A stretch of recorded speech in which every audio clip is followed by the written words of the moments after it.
mo sandali, tungkol sa papel na tila may mahikad gawi. Isang piraso lang, yan ang sukatan ng buhay.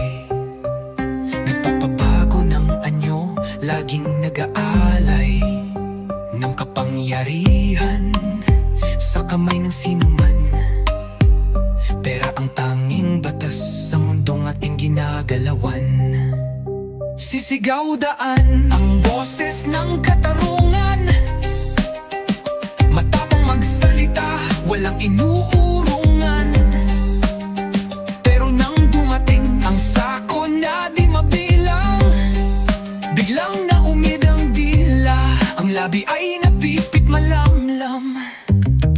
Di na narinig ang sigaw, nawala ang tinig niya dahil ang ingay ng salapi ang pumalit sa diwa.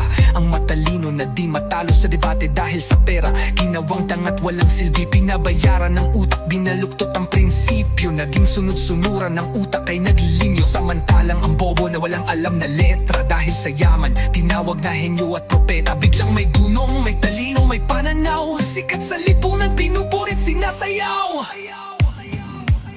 Sisigaw daan ang boses ng katarungan, matapang magsalita, walang inuurungan. Pero nang dumating ang sako na di mabilang, biglang naumid ang dila. Tingnan mo ang pulubi na walang masilungan, isang iglap lang, may korona at karangalan.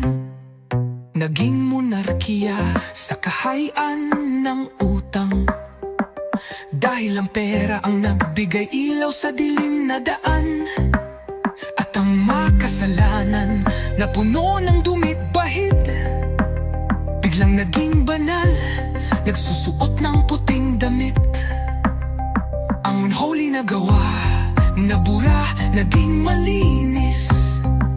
Ang pera ang naghugas sa mata ng mga bilib. Iti may puti, kasalanan ay kabanalan. Kapag ang pera ang nagsalita, walang makakapagpaliwanag.